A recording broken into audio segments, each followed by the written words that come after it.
Good morning, good afternoon, good evening, wherever you are, and thank you for stopping by once again.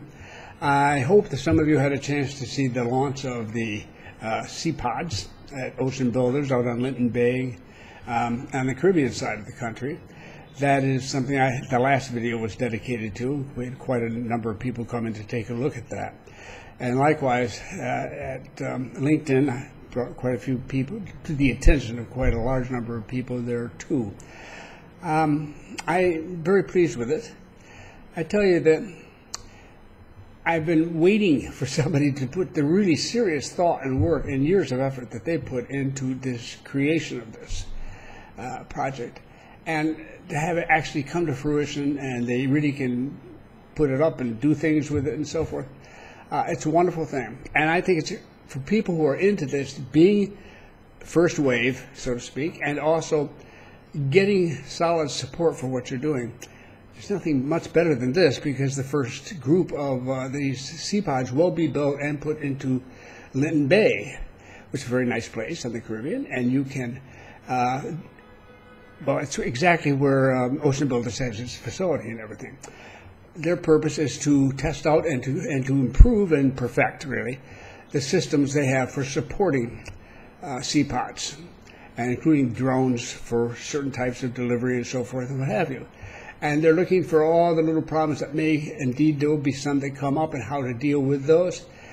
When you have that kind of, when the people who build it are right there with you, and they're very interested that things go well, and they want to know if things aren't going well, so something can be done about it, that's the kind of support you're not going to get from too many outfits, if any, in this country or any other country I've been in.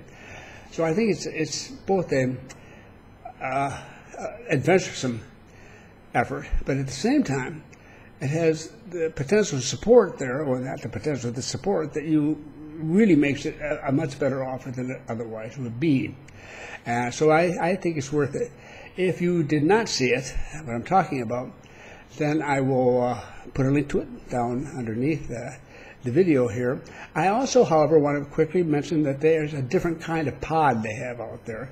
Seapods come as a result of this group, Ocean Builders, their name gives you a hint, and the people in it who are basically water and ocean oriented. But they've also created what's called a green pod. And the green pod is meant to be built on land. Each one has what they call a flagship and an echo version, the flagship being larger, providing a great deal more, and the echo somewhat less. I could see that, I don't know, maybe the flagship would be where you'd want to live, and maybe the echo is more likely the one you'd want for a vacation home and weekend home and so forth, whatever, although I can't see why somebody couldn't live there too. But the key point is that here you have the two versions that can fit different circumstances. And above all, now you have the same two versions but created specifically for use on land. We have a lot of mountains here. There's a lot of beautiful places you can put these structures. And you can see those right at the website. In fact, you see them up, I put them on the screen here behind me. You can take a look at them while I'm talking. And they're a little idealized, the photos, of course. But the key point is that it really delivers a special experience. And I can just imagine, especially in the sides of some of our mountains, the kind of view that you may be able to get in 100 different places here in Panama. At the very least, I think it is worth your taking a look. If you're going to go to the website, take a look at the Greenpods too. It's definitely a reality that building up in the mountains can be very difficult. This can simplify things a great deal if you have a modular house that you can get up there and put up relatively quickly, than trying to bring all the material and workers and everybody up there week after week, month after month, trying to get something built, that satisfies you.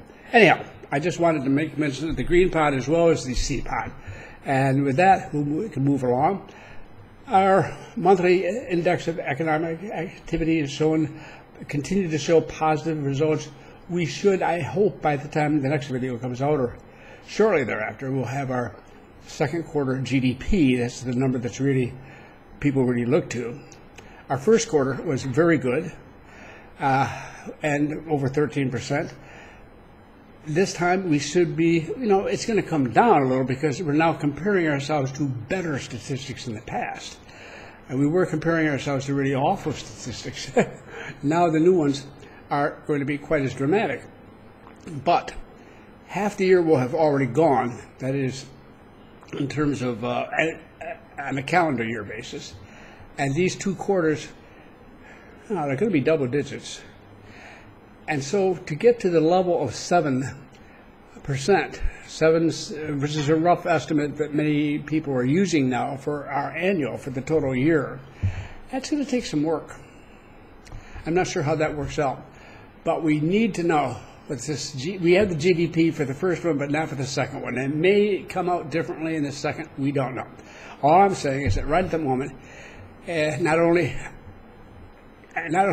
does it look like we're going to do better than that, but the estimates that come out from the Economic Commission for Latin America and the Caribbean, for example, indicate that we're going to be the highest in all of Latin America.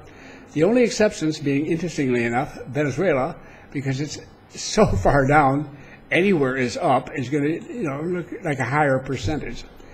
There's no contest there. And Guyana, which has been a small country like us, over near, on the border of Venezuela, between it and Brazil, so roughly, so that you can find it on a map. It is a surprise recipient of a massive amount of offshore oil, which they're busily working on now, and they're going to have a dramatic increase because it's a very poor country. And now it's suddenly getting this tsunami of money coming in, promised to come in from the oil. This is the challenge to them. And I'm hoping they can pull it off, because it can be really difficult to deal with too much money when you aren't ready to absorb it and use it well initially. And yet everybody expects everything to suddenly get better and be massive improvement overnight. It's challenging. It's a political situation, a social situation, as well as an economic situation. But more power to them. I hope they pull it off well. Otherwise, everybody else is behind us. And so we're going to be back, so to speak, if we're not already, as number 1 in Latin America in terms of gross domestic product growth rate, per capita gross domestic product, per capita income, basically. That's going to be sort of an assurance. This is the thing I've said over and over and over again. The thing about Panama is it's consistent. It doesn't have to always be number 1, but it has to always do well. People often say, look at the heavy debt burden it has. As a proportion of a GDP is not that bad, guys. Certainly far less than it is in many of your countries. But more to the point, as I often mention to people too, they get the money. They can borrow the money at low rates because they have a good credit record. They pay. They make their payments. And that's why they are investment grade, and have Panama's remained investment grade throughout this whole affair. We're on the edge. They're not far above it, but just about everybody else is below it. And then junk bond. Our neighbors are both junk bond countries. So the only others that are up there are Peru, Chile, and Uruguay, and Panama. As far as I can remember offhand, these are the only ones that have investment grade status. Colombia had it and lost it. But I will report back to you when the time comes and I have that information on GDP.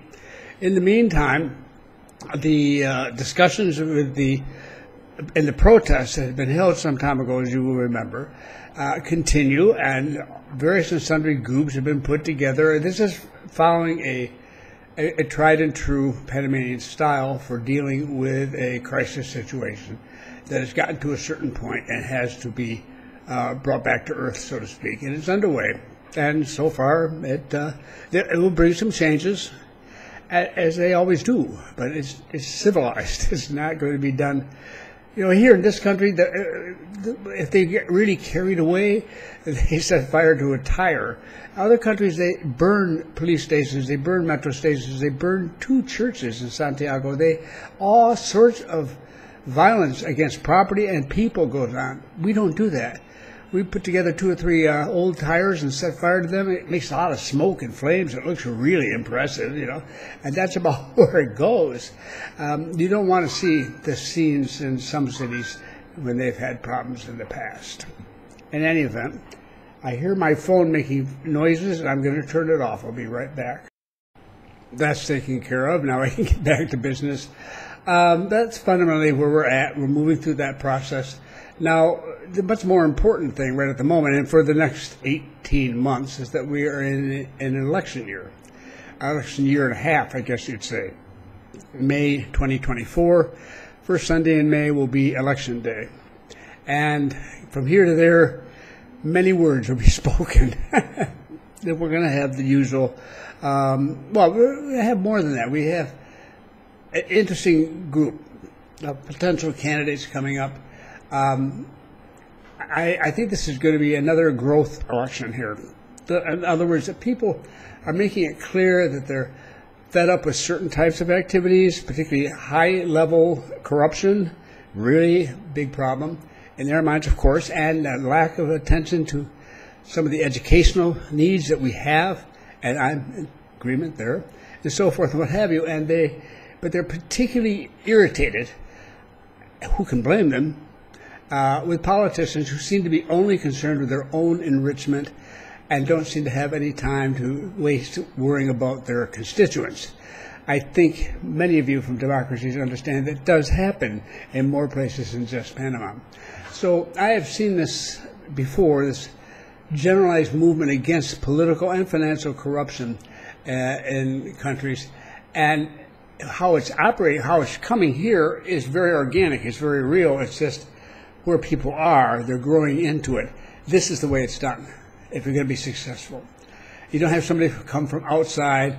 You don't have somebody who's like a Danny Ortega with the military, and you can force everybody to do what you think is right or what's right for you. Here it has to be worked out among everybody in the country, and this is the way it is. So it is an uphill struggle, of course. It always is. It's a testing of the determination people have to get things, to improve things. So far, I think they're here for the long run. I think this is going to be a very interesting year. We'll see how it comes to. I don't expect any huge dramatic shifts or changes. We're not much on that sort of thing here. That would affect you. But I do think there will be some pretty serious effects internally on how parties operate, how candidates deal with issues and so forth. We'll see. We'll see. But I don't find it wrong or bad or scary at all. Quite the contrary. It's democracy at work, and I love it. You know, and it's not. It will be decided by the citizens of this nation, not by Bob and all his friends. But those his friends who are Panamanians, at least, will do so. But no, the rest of us know. It's not for expats to determine, and it will be done. And it will be done one way or another, and we'll get on with life. So, but it's going to be a very busy time, and newspapers will have very strong biases, and people, oh my, you'll hear stories about how awful this government is or how wonderful it is, things of this sort. The usual type of stuff. I'm sure some of you have run into the same thing at home. But we'll get through it just fine. But it will become more and more apparent as time goes by, and I will continue to try to give you as a balanced a view as I can of things like GDP and wealth and effect and all this sort of stuff throughout the entire period. Thanks for stopping by, and I look forward to seeing you again, and hopefully with a little bit more information on direction. But hey, we're doing okay. Don't worry too much about us. I worry about you guys sometimes, wherever you are, more so than I do for us here. So thank you for coming.